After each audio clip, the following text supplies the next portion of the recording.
हिंदी विषय के प्रिय परीक्षार्थियों, आपके सामने प्रस्तुत है बहुविकल्पीय प्रश्नों की श्रृंखला का ये पार्ट 2 का वीडियो।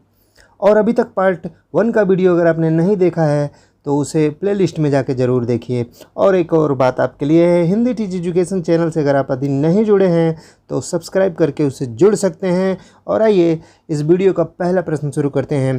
प्रश्न नंबर 84 इसलिए है कि मैं आपसे बता चुका हूं कि इसके पहले के जो प्रश्न हैं वो पार्ट 1 के वीडियो में हैं और यहाँ से पार्ट 2 का वीडियो शुरू होता है। तो 84 का जो पहला प्रश्न आपको मिलेगा वो है, हिंदी कहानी एक नई दिशा की ओर मुड़ी।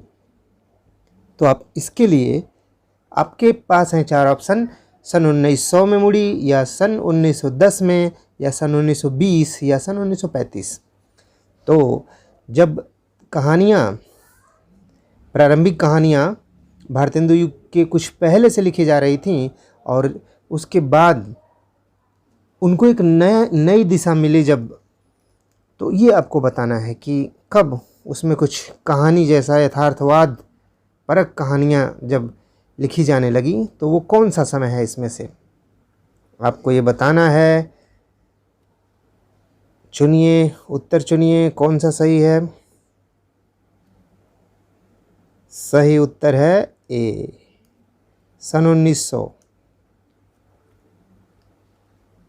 चलिए दूसरे प्रश्न की तरफ चलते हैं। आचार्य रामचंद्र शुक्ल के अनंतर समर्थ निबंधकार कौन है? भारतेंदु हरिश्चंद्र हैं, लाला श्रीनिवास दास हैं, महावीर प्रसाद द्विवेदी हैं, या डॉक्टर नागेंद्र हैं।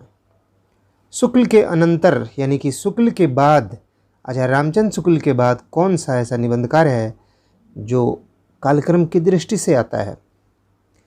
तो यहाँ पे ऑप्शन पहला भारतेंदु हरिश्चंद्र, ये आचार्य रामचंद्र शुक्ल के पहले हैं। महावीर प्रसाद द्विवेदी, ये भी आचार्य शुक्ल के पहले हैं। लाला श्रीनिवास दास जी, ये भी पहले हैं। तो सही आंसर अब आपको पता चल गया होगा, डॉक्टर नगेंद्र। नेक्स्ट प्रश्न, उपन्यास की विधा की रचना कौन सी है? नीड़ का निर्माण, फिर बाणभट्ट की आत्मकथा, कलम का सिपाही, या पथ के साथी? उपन्यास विधा पूछ रहा है, यानी कि इन चारों में से उपन्यास कौन सा है? चुनिए कौन सा उपन्यास है। तो जो आप चुनेंगे वो गलत मत चुनिएगा, इस यहाँ पे भ्रम में नहीं पड़ना है, क्योंकि एक रचना जो आपको दिख रही है बाणभट्ट की आत्मकथा, इसमें दिया हुआ है आत्मकथा। तो अगर आप इसे आत्मकथा समझेंगे तो इस प्रश्न को गलत कर देंगे। ये नाम है आत्मकथा लेकिन ये है उपन्यास, और यही सही ऑप्शन हो जाएगा। उपन्यास विधा की रचना बाणभट्ट की आत्मकथा। आपसे इस पे एक और प्रश्न बना सकता है कि बाणभट्ट की आत्मकथा के उपन्यासकार कौन हैं? तो आपको बताना है हजारी प्रसाद द्विवेदी। हजारी प्रसाद द्विवेदी। और ये जानते हैं, ये नीड़ का निर्माण, फिर हरिवंश राय बच्चन की आत्मकथा, कलम का सिपाही जीवनी, और पथ के साथी संस्मरण। तो 86 का सही आंसर आपको लगाना है बाणभट्ट की आत्मकथा। नेक्स्ट प्रश्न पे चलते हैं। 87, राष्ट्र का स्वरूप के रचनाकार कौन है? राष्ट्र का स्वरूप निबंध है और इसके रचनाकार कौन हैं? पूर्ण सिंह हैं, रामवृक्ष वेनपुरी हैं, वासुदेव शरण अग्रवाल हैं, या गे हैं? इन चारों में से कौन सा ऑप्शन सही है? थर्ड ऑप्शन सही है, वासुदेव शरण अग्रवाल। चलिए नेक्स्ट प्रश्न की तरफ चलते हैं। कर्मभूमि रचना है। 88 प्रश्न, कर्मभूमि रचना किसकी है? प्रेमचंद्र की है, यशपाल की है, किशोरीलाल गोस्वामी की है, या बालकृष्ण भट्ट की है? तो आप लोग जानते हैं कर्मभूमि उपन्यास है और ये प्रेमचंद्र की रचना है। अगले प्रश्न की तरफ चलते हैं। क्या भूलूं क्या याद करूं, ये आत्मकथा है। किसकी आत्मकथा है ये आपसे पूछ रहा है। पहला ऑप्शन दिया है सुमित्रानंदन पंत, दूसरा डॉक्टर राजेंद्र प्रसाद, तीसरा हरिवंश राय बच्चन, और चौथा अज्ञेय। तो आपको बताना है कि ये किसकी आत्मकथा है। क्या भूलूं क्या याद करूं, हरिवंश राय बच्चन की आत्मकथा है। तो ऑप्शन थर्ड सही हो जाएगा। 90 प्रश्न है, लल्लू लाल अध्यापक नियुक्त थे। 4 ऑप्शन दिए गए हैं कि कहाँ पे अध्यापक नियुक्त थे। Fort William college, Meerut college, Roorkee विश्वविद्यालय या काशी विश्वविद्यालय। इन चारों में से कहाँ पे लल्लू लाल अध्यापक नियुक्त थे, आपको बताना है। अपना उत्तर चुनिए। इन चारों में से किस पे आपने टिक लगाया? ओ, तो first option fort William college. 4 जो प्रारंभिक गद्य के लेखक हैं उनमें से लल्लू लाल आते हैं और ये फोर्ट विलियम कॉलेज में नियुक्त थे। 91 प्रश्न है, विषस्य विषमौषधम निम्नलिखित में से है। क्या है? विधा बताना है आपको। कहानी है, नाटक है, उपन्यास है या निबंध है। विषस्य विषमौषधम क्या है? जल्दी बताइए। यह है नाटक। और आपसे यहाँ पे प्रश्न और बन सकता है, विषस्य विषम औषधम ये किसका नाटक है? तो आपको उत्तर देना है, भारतेंदु जी का नाटक है। नेक्स्ट प्रश्न की तरफ चलते हैं। 92 नासिकेतोपाख्यान के लेखक कौन हैं? मुंशी इंसाल्ला खां हैं कि लल्लू लाल हैं या सदल मिश्र हैं या मुंशी सदासुख लाल हैं। नासिकेतोपाख्यान के रचनाकार, तो इन चारों में से कौन है? सही पे आपको ट्रिक लगाना है। नासिकेतोपाख्यान के लेखक हैं, ये बिल्कुल ही आने वाले प्रश्न हैं, आपको ये जुबान पे होने चाहिए। सदल मिश्र सही आंसर। सदल मिश्र पे आपको टिक लगाना है। नासिकेतोपाख्यान के रचयिता सदल मिश्र हैं। तो ये जो चारों आपको राइटर दिख रहे हैं, इनको बार बार एग्जाम में पूछता है। यहाँ पे आपसे सदल मिश्र को पूछा है, अगली बार इन तीनों में से किसी को पूछ सकता है। मुंशी इंसाल्ला खां रानी केतकी की कहानी, लल्लू लाल का है प्रेम सागर, सदा सुखलाल का है सुख सागर। ये 4 आप जरूर याद करके रखिए। चारों बराबर सर्कुलेट करते रहते हैं, हर साल आएंगे। 93 प्रश्न है, रूपक रहस्य के लेखक कौन है? रूपक रहस्य के लेखक कौन हैं? वियोगी हरि हैं या रामचंद्र शुक्ल हैं या श्याम सुंदर दास हैं या महावीर प्रसाद द्विवेदी हैं। रूपक रहस्य किस पे आपने टिक लगाया? आपने टिक लगाया है श्याम सुंदर दास पे। तो रूपक रहस्य के लेखक श्याम सुंदर दास। Very good. नेक्स्ट प्रश्न की तरफ चलते हैं। 94 द्विवेदी युग का नामकरण हुआ है। इन चारों में से किसी के नाम पे हुआ है, तो आपको पहचानना है कि इन चारों में से कौन वो विद्वान हैं जिनके नाम पे द्विवेदी युग नाम पड़ा। फर्स्ट पे हैं महावीर प्रसाद द्विवेदी, दूसरे पे हजारी प्रसाद द्विवेदी, तीसरे पे जयशंकर प्रसाद और चौथे पे रामकुमार वर्मा। तो इस प्रश्न का उत्तर आप सदैव याद रखिए। ऐसा व्यक्ति जो बहुत ही वीर होगा, उसी के नाम पे पूरे उस युग का नाम रखा जाएगा। तो सही ऑप्शन महावीर प्रसाद द्विवेदी। द्विवेदी युग महावीर प्रसाद द्विवेदी के नाम पे रखा गया है। 95 नंबर का प्रश्न, परीक्षा गुरु की रचना विधा क्या है? वो कहानी है या उपन्यास है या नाटक है या जीवनी है, आपको बताना है। चलिए टिक लगाइए परीक्षा गुरु। और सही उत्तर इसका है परीक्षा गुरु उपन्यास है। और इस पे प्रश्न बनाएगा परीक्षा गुरु किसका उपन्यास है, तो आपको उत्तर देना है परीक्षा गुरु लाला श्रीनिवास दास का है। लाला श्रीनिवास दास का है। अगले प्रश्न की तरफ चलते हैं। निम्न में से नाटककार है। 96 नंबर का प्रश्न है कि कौन नाटककार है? रामचंद्र शुक्ल जी नाटककार हैं, मोहन राकेश हैं, डॉक्टर नागेंद्र हैं या महादेवी वर्मा। तो नाटककार इनमें से आचार्य रामचंद्र शुक्ल वो समीक्षक हैं, नागेंद्र भी समीक्षक हैं, महादेवी वर्मा कवित्री हैं। तो नाटककार कौन बचेगा? सही उत्तर मोहन राकेश होगा। 97 गिरती दीवारें के रचनाकार कौन हैं? गिरती दीवारें के रचनाकार उपेंद्र नाथास्क हैं। उपेंद्र नाथास्क पे ट्रिक लगाइए। नेक्स्ट प्रश्न की तरफ चलते हैं। प्रजा हितैषी समाचार पत्र का संपादन किसने किया? प्रजा हितैषी समाचार पत्र निकलता था, उसका संपादन किसने किया? फर्स्ट ऑप्शन हजारी प्रसाद द्विवेदी, दूसरा राजा लक्ष्मण सिंह, तीसरा गे और चौथे पे हैं शिव प्रसाद सितारे हिंद। इन चारों में से सही उत्तर चुनिए और वो सही उत्तर है प्रजा हितैषी राजा लक्ष्मण। तो आपको कैसे याद रखना है? जो प्रजा की हित किसके जिम्मे होती है? प्रजा का हित की जिम्मेदारी राजा लक्ष्मण सिंह राजा के पास होती है। तो आपको हरदम याद रखना है कि प्रजा का हित किसके जिम्मे होता है? राजा के। तो राजा लक्ष्मण सिंह सही ऑप्शन होगा। और ये ऐसे पूछ सकता है प्रजा हितैषी कहाँ से निकलता था समाचार पत्र? तो आपको बताना है आगरा से निकलता था। और कब निकलता था? 1855 में निकलता था। तो ये सब ऐसे भी आपसे प्रश्न पूछा जा सकता है। अब हम लोग आ गए 99 पे और ये है छायावादोत्तर युग के गद्य लेखक कौन है? फर्स्ट जयशंकर प्रसाद, माखनलाल चतुर्वेदी, वासुदेव शरण अग्रवाल और महावीर प्रसाद द्विवेदी। तो आपको बताना है कि कौन है छायावादोत्तर युग के गद्य लेखक।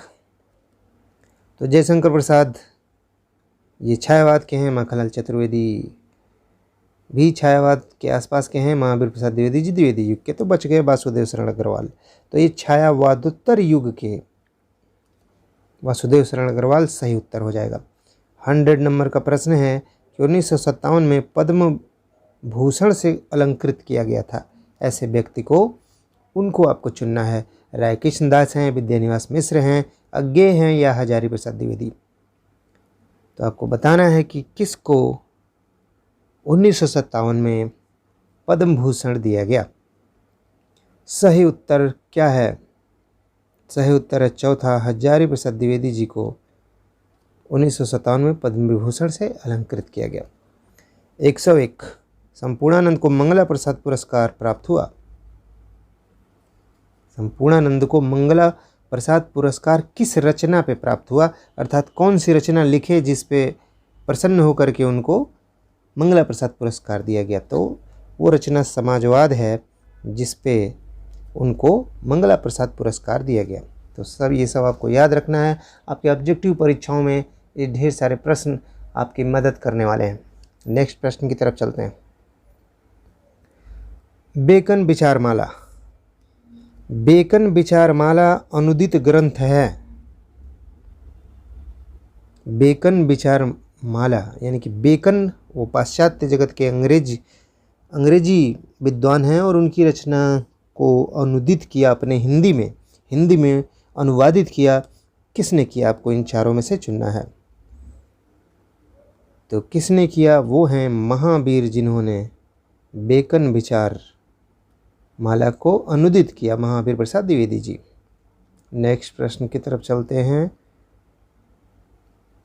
कन्यादान निबंध 103 नंबर का प्रश्न है। कन्यादान निबंध के लेखक कौन है?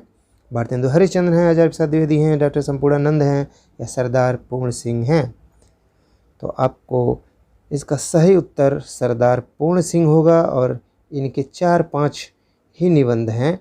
आपको उन पांचों छो को याद रखना है और वो बार बार आपसे पूछे जाएंगे, क्योंकि ये सिर्फ 5 या 6 निबंध लिख करके ही हिंदी साहित्य में अमर हो गए हैं सरदार पूर्ण सिंह। तो आपको याद रखना है।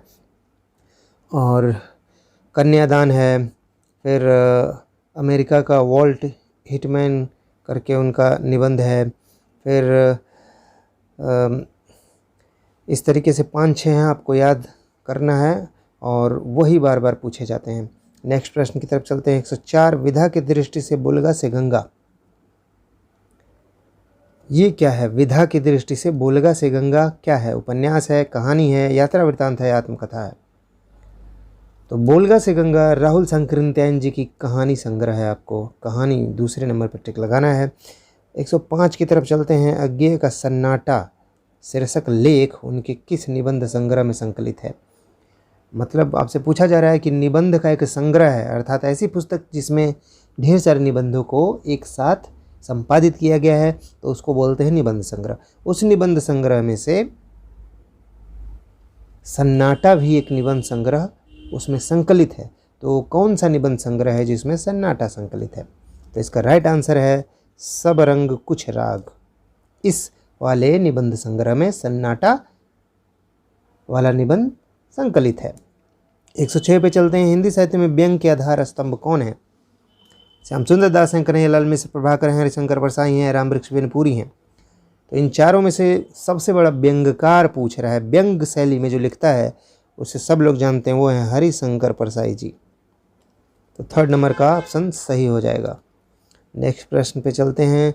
107 खलील जिब्रान के द मैडमैन कृति है ये, द मैडमैन खलील जिब्रान की, और उसका पगला नाम से हिंदी में अनुवाद किया। तो जिन्होंने हिंदी में अनुवाद किया इन चारों ऑप्शन में से वो हैं, और आपको चुनना है अपना सही उत्तर। पहले पे हैं राय कृष्णदास, दूसरे पे हैं रामवृक्ष बिनपुरी, और तीसरे पे हैं राहुल सांकृत्यायन, और चौथे पे अज्ञेय। तो द मैडमैन कृति का पगला नाम से जो अनुवाद किया गया है वो किया गया है किन के द्वारा? राय कृष्णदास के द्वारा किया गया है। तो आपको ये याद रखना है, राय कृष्णदास ने द मैडमैन कृति का पगला नाम से अनुवाद किया। Very good. चलते हैं नेक्स्ट। 108 साहित्य का श्रेय और प्रेय नाम का निबंध किसने लिखा है? साहित्य का श्रेय और प्रेय बहुत ही इंपॉर्टेंट है और इसे आप याद रखिए। इसका सही उत्तर जैनेन्द्र कुमार। जैनेन्द्र कुमार ने लिखा है श्रेय और प्रेय नाम का निबंध। बाणभट्ट की आत्मकथा की विधा क्या है? फिर वही प्रश्न आया है, आप इसे जान चुके हैं, और इसकी विधा है उपन्यास। मोहन राकेश का निबंध संग्रह कौन सा है? 110 नंबर का प्रश्न है आपके सामने। मोहन राकेश का निबंध संग्रह। मोहन राकेश, अब ये देखिए, आलोक पर्व, रसज्ञ रंजन, ये सब पूर्वोदय जैनेन्द्र का है, रसज्ञ रंजन महावीर का है, आलोक पर्व भी उन्हीं का है, और ये बकलम खुद बचता है, और ये मोहन राकेश जी का निबंध संग्रह है बकलम खुद। नेक्स्ट की तरफ चलते हैं। नागरी प्रचारणी सभा की स्थापना में योगदान। 111वां प्रश्न है कि नागरी प्रचारणी सभा बनाई गई थी 1893 ईस्वी में। तो आपसे यहाँ से पूछा जा रहा है कि इसको स्थापित करने में किसका योगदान था? तो ये प्रश्न थोड़ा सा गलत है और यहाँ पे आपको जोड़ लेना है। नागरिक प्रचारणी सभा की स्थापना में योगदान नहीं है, आपको यहाँ जोड़ना है, नहीं है। किसका योगदान नहीं है? तो आप जान लीजिए, नागरिक प्रचारणी सभा की स्थापना 1893 ईस्वी, और श्याम सुंदर दास जी, ये लोग जब 9वीं 10वीं में पढ़ रहे थे तो इनके 3 मित्र, एक श्याम सुंदर दास जी, एक शिव कुमार सिंह जी, और एक नाम राम नारायण जी, तीनों ये जो मित्र हैं इन लोगों ने मिल करके नागरिक प्रचारणी सभा की स्थापना की। तो इस प्रश्न में पूछा कि नागरिक प्रचारणी सभा की स्थापना में योगदान नहीं है, तो आचार्य रामचंद्र शुक्ल जी का योगदान नहीं है। तो आपका उत्तर होगा ये, आचार्य रामचंद्र शुक्ल, इनका योगदान नहीं है, उन तीनों का योगदान है। तो आपको कैसे याद रखना है? नागरिक प्रचारणी सभा में 3 भगवान लोग हैं जिन्होंने स्थापना की है। पहले का नाम है श्याम, दूसरे का नाम है राम, तीसरे का नाम है शिव भगवान। तो ऐसे ही आपको याद कर लेना है। बाकी तीनों में से किसी को भी पूछता है तो आप सही उत्तर का चुनाव कर सकते हैं। अगले प्रश्न की तरफ बढ़ते हैं। 112 नंबर का प्रश्न, अंग्रेजी की स्केच का रूपांतरण है। मतलब अंग्रेजी साहित्य में जिस तरीके से स्केच लिखा जाता है उसी तरीके से हिंदी साहित्य में क्या लिखा जाता है? रिपोर्तार्ज लिखा जाता है, सॉरी, रेखा चित्र लिखा जाता है। रेखा चित्र सही उत्तर होगा, 112 का रेखा चित्र होगा। 113 पे चलते हैं। आनंद की खोज और पगला पथिक का संबंध किस विधा से है? आनंद की खोज और पागल पथिक ये निबंध है हिंदी की पहली कहानी किसको माना जाता है?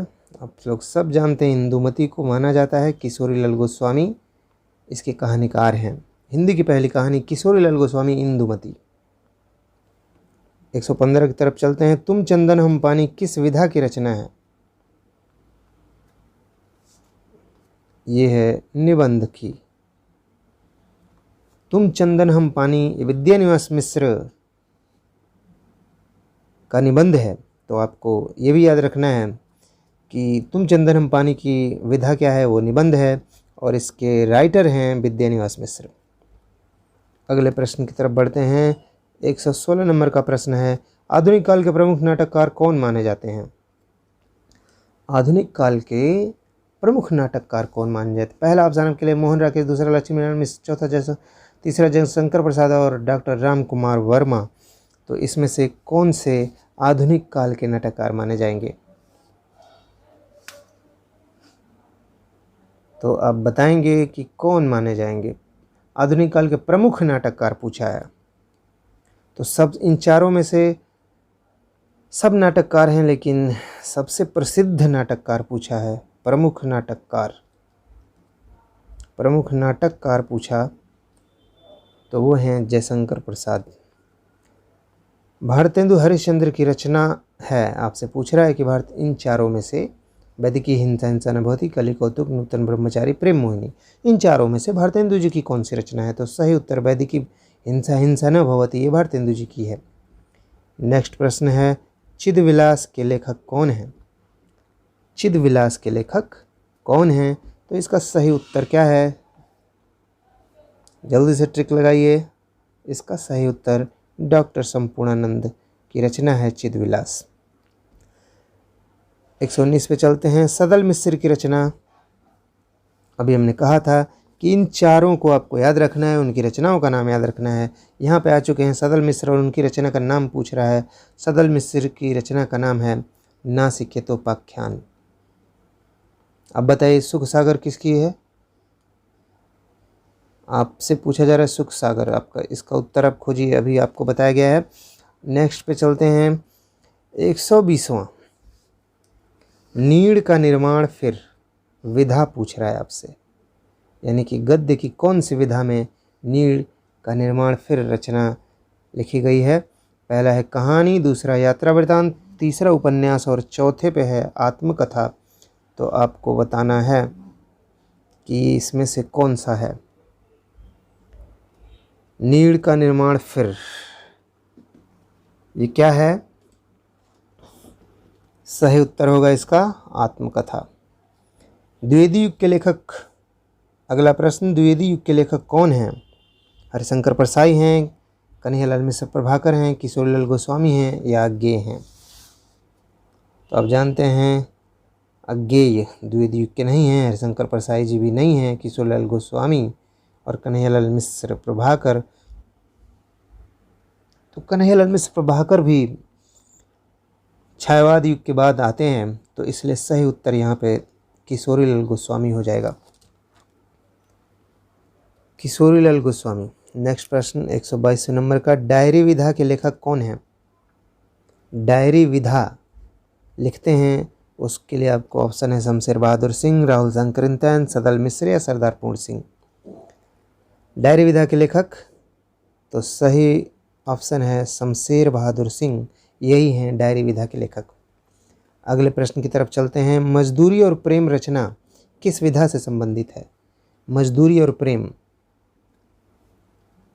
तो ये निबंध विधा से प्रेरित है और इसके भी राइटर हैं सरदार पूर्ण सिंह।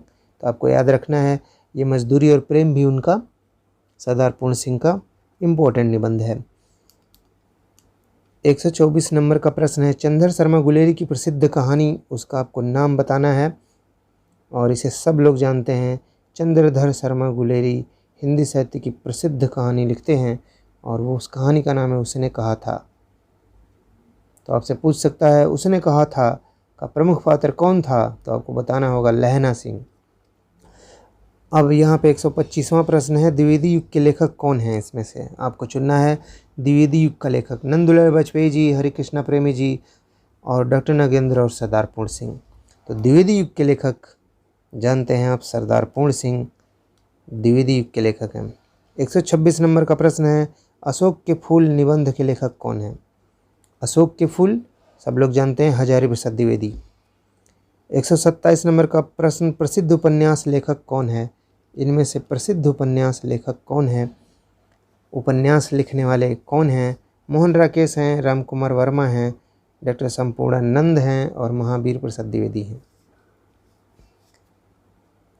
तो उपन्यास के लेखक हैं इसमें से वो हैं मोहन राकेश। 128 नंबर का प्रश्न, सदाचार की ताबीज निबंध संग्रह के लेखक? सदाचार की ताबीज, तो इस तरीके की जो व्यंग्यात्मक रचनाएं होती हैं वो हरिशंकर परसाई की होती हैं। तो हरिशंकर परसाई पे आपको टिक लगा देना है। 129 नंबर का प्रश्न, पाठ्य पुस्तक में संकलित बलिया के मेले के अवसर पर दिया गया भाषण किस शीर्षक से संग्रहित है? अर्थात बलिया के मेले में जो भाषण दिया गया था वो किस शीर्षक से संकलित है? तो ये भारतवर्षोन्नति कैसे हो सकती है, इस नाम से संकलित है। तो आप लोग बताएंगे भारतवर्षोन्नति कैसे हो सकती है, ये किसकी रचना है?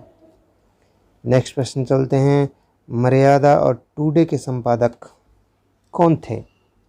दो पत्रिकाएं हैं, एक मर्यादा एक टुडे, इनके संपादक कौन थे? पहला ऑप्शन वासुदेव शरण अग्रवाल, दूसरे पे हरिशंकर परसाई, तीसरे पे जैनेन्द्र कुमार और चौथे पे संपूर्णानंद।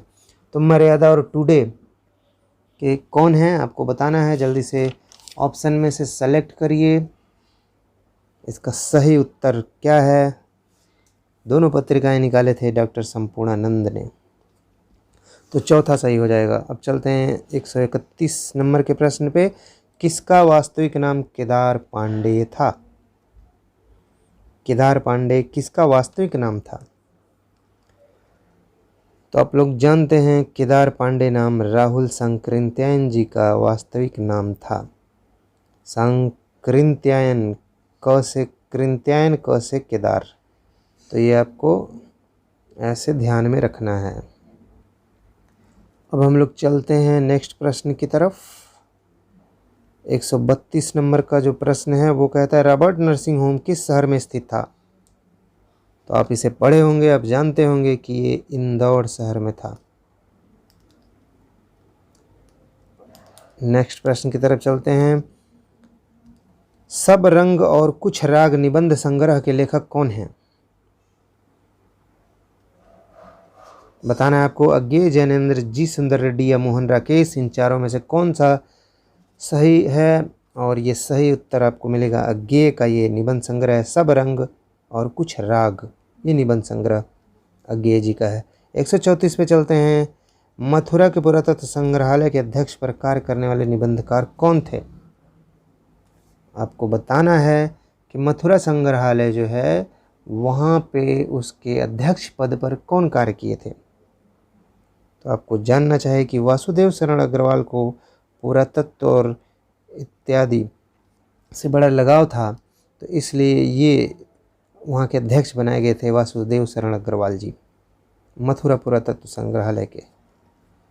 नेक्स्ट प्रश्न है, कौन ललित निबंधकार माना जाता है? ललित निबंधकार, तो ललित निबंधकारों में नाम आता है कुबेरनाथ राय जी का, विद्यानिवास मिश्र का, विवेकी राय का। तो यहाँ पे ऑप्शन में कुबेरनाथ राय हैं, तो ये सही हो जाएंगे कुबेरनाथ राय। 36वां, हिंदी गद्य के उत्कर्ष का सूर्योदय काल था। हिंदी गद्य के उत्कर्ष का सूर्योदय काल किसे माना जाएगा? सही उत्तर भारतेंदु युग को माना जाएगा। 137 पे चलते हैं, संस्कृत के 4 अध्याय के लेखक कौन हैं? और ये संस्कृत नहीं है, संस्कृति है। आप लोगों को इसमें तो पे ई की मात्रा लगा लेनी है। संस्कृति के 4 अध्याय के लेखक कौन हैं? बहुत ही महत्वपूर्ण पुस्तक, इसे याद होना चाहिए। ये परीक्षा में आने की संभावना बहुत ज़्यादा है, तो आपको ध्यान देना है। उत्तर होगा रामधारी सिंह दिनकर की रचना संस्कृति के 4 अध्याय। नेक्स्ट प्रश्न है, उपन्यास सम्राट कौन माने जाते हैं? ये सबको पता है, और इसके उत्तर प्रेमचंद्र। उपन्यास सम्राट प्रेमचंद्र। 139 नंबर का प्रश्न है, एकांकी में कितने अंक होते हैं? सही उत्तर 3 है, 5 है, 1 है या अनेक है। एकांकी नाम से यह स्पष्ट है कि जिसमें ऐसा नाटक जिसमें एक ही अंक होता है उसको बोलते हैं एकांकी। तो ये सही है, थर्ड नंबर। 140 महावीर प्रसाद द्विवेदी की रचना का क्या नाम है? महावीर प्रसाद द्विवेदी की रचना का नाम रूपक रहस्य पवित्रता। आगे देखते हैं, यहाँ पे ऑप्शन आपको दिख रहा है। महावीर प्रसाद द्विवेदी की रचना चारों में से चुनना है। एक है रूपक रहस्य, दूसरा पवित्रता, तीसरा रसज्ञ रंजन और चौथा भाषा की शक्ति। तो महावीर प्रसाद द्विवेदी की रचना का नाम रसज्ञ रंजन। नेक्स्ट प्रश्न की तरफ चलते हैं।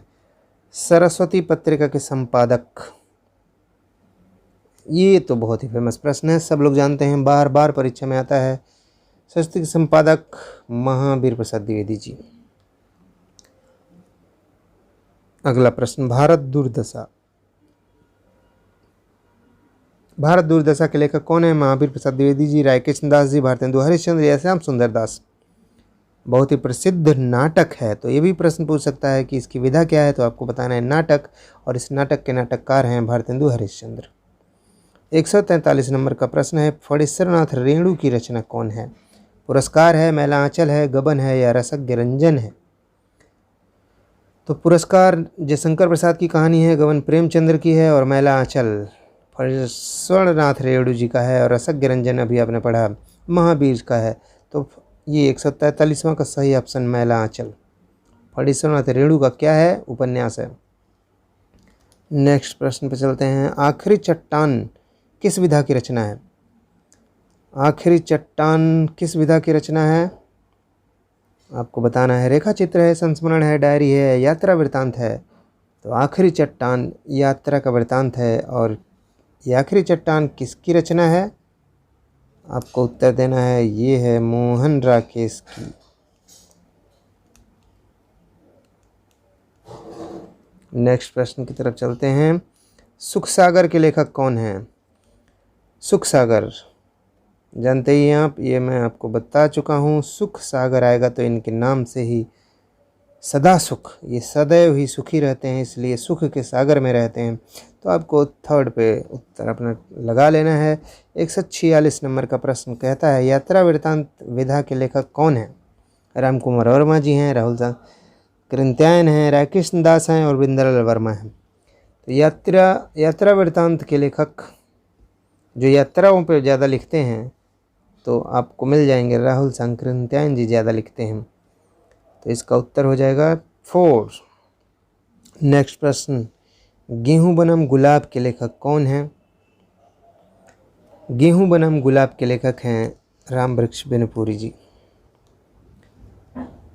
अगला प्रश्न 148वां, हिंदी गद्य को नई चाल में ढालने का श्रेय किसे दिया जाता है? हिंदी प्रदीप को। ये पत्रिकाएं हैं, और जब ये पत्रिका हिंदी में जब अच्छा काम करने लगी तो कहा गया कि ये हिंदी गद्य को नई चाल में ढाल रही है, तो आपको यही चुनना है पत्रिका वो। तो हिंदी गद्य को नई चाल में ढालने का श्रेय ऑप्शन आपके लिए हिंदी प्रदीप, हरिश्चंद्र चंद्रिका, सरस्वती या चांद पत्रिका। सही उत्तर क्या है? टिक लगाइए, टिक लगाइए। हिंदी गद्य को नई चाल में ढालने का श्रेय हरिश्चंद्र चंद्रिका को है, और ये किसकी पत्रिका है? भारतेंदु हरिश्चंद्र जी की पत्रिका है। तो ये आपको ध्यान में रखना है। अब चलते हैं 149वें प्रश्न की तरफ। 149वां प्रश्न है, वाराणसी में भारत कला भवन, बनारस में भारत कला भवन नामक संग्रहालय स्थापित करने वाले साहित्यकार कौन हैं? रायकृष्ण दास जी हैं कि हजारी प्रसाद द्विवेदी हैं या वासुदेव शरण अग्रवाल हैं या भारतेंदु हरिश्चंद्र जी हैं। आपको बताना है किसने ऐसा काम किया था, भारत कला भवन बनारस में स्थापित किया था, और उस विद्वान का क्या नाम है आपको बताना है। उस विद्वान का नाम है, सही ऑप्शन चुनिए, और वो सही ऑप्शन है रायकृष्ण दास को याद रखिएगा। 150वें प्रश्न, छायावादोत्तर गद्य काल की रचना है। मतलब छायावाद के बाद के काल में ऐसी गद्य की पुस्तक लिखी गई है। रत्नावली, रानी नागफनी की कहानी, विचार विमर्श या रसज्ञ रंजन। तो आपको चुनना है कि इनमें से कौन सी रचना है जो बाद में लिखी गई है। छायावदत्तर गद्य काल की रचना। रत्नावली ये तुलसीदास की रचना। पीछे है विचार विमर्श, ये महावीर प्रसाद की है। और रसज्ञ रंजन, फिर रानी नागफनी की कहानी। तो छायावदत्तर गद्य आपको इसमें देखने को मिलेगा। 2 नंबर पे आप टिक लगाइए, रानी नागफनी की कहानी। बोलगा से गंगा ये रचना विधा। 151 नंबर का प्रश्न, किस विधा की रचना है बोलगा से गंगा, पूछ रहा है। आत्मकथा है, निबंध संग्रह है, यात्रा वृत्त है या कहानी है। चारों में से सही उत्तर क्या है? सही पर टिक लगाइए। सही उत्तर, सही उत्तर, सही उत्तर, ये रहा सही उत्तर। ये है कहानी, बोलगा से गंगा। अब आपको बताना है बोलगा से गंगा किसकी कहानी है, तो उत्तर देना है राहुल सांकृत्यायन जी की कहानी है। बहुत ही फेमस कहानी है। तो ये 2 तरीके से पूछी जा सकती है। 152 प्रश्न पर चलते हैं। जीवनी विधा में रचना है। जीवनी तो 4 दी गई हैं, उनमें से कौन सी जीवनी है यही आपको बताना है। नीड़ का निर्माण, फिर, आवारा मसीहा, अतीत के चलचित्र और चिंतामणि। चारों में से कौन सी है जो जीवनी विधा में लिखी गई है? जीवनी आप जानते हैं कि किसी महान पुरुष के बारे में लिखने वाला दूसरा होता है, उसको जीवनी बोलते हैं। तो यहाँ पे ऐसी रचना आपको कौन सी दिख रही है? वो रचना है आवारा मसीहा। शरत चंद्र जी वो महान व्यक्ति थे और उन पे लिखने वाले दूसरे थे, वो कौन थे? विष्णु प्रभाकर थे। तो आपसे ये बार बार पूछा जाएगा आवारा मसीहा किसकी रचना है, तो उत्तर लगाएंगे विष्णु प्रभाकर। विष्णु प्रभाकर लगाएंगे। और विधा पूछेगा तो जीवनी। ठीक है, नेक्स्ट प्रश्न पे चलते हैं। आर्यों का आदि देश। आर्यों का आदि देश के लेखक कौन है? आर्यों का आदि देश, इसके लेखक कौन हैं? इसके लेखक कौन हैं?